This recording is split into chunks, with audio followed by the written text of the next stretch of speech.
শুধু তোমার জন্য আমার নিজের শরীরটাকে যদি কেটে কেটে রক্তাক্ত করে দেই, আমি এতটুকুও ব্যথা পাবো না। কিন্তু যদি কোনো কারণে আমায় ভুল বুঝো, তাহলে এই ব্যথা আমি সইতে পারবো না। যার জন্য এই পৃথিবীটা সুন্দর দেখি, সেই পৃথিবীতে বেঁচে থাকার আর কোনো স্বাদ থাকবে না আমার। আমি বাঁচতে চাই, তোমাকে সাথে নিয়ে বাঁচতে চাই। তোমাকে ছাড়া আমি আমাকে ভাবলে তার একটি মাত্র পথ খোলা, সে শুধুই আমার মরণ।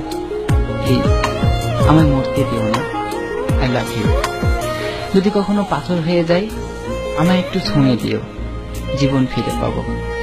যদি এই দেহে আর প্রাণ না থাকে, তাহলে আর কাছে আসিও না, দূর থেকেই দেখো।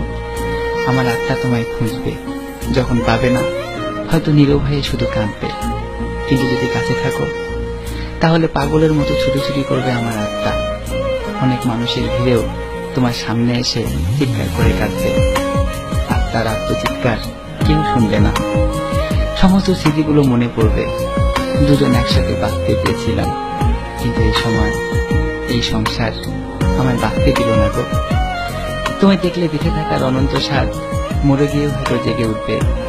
কিন্তু মানুষ মরে গেলে শত মিনতি করেও আর জীবন ফিরে পায় না।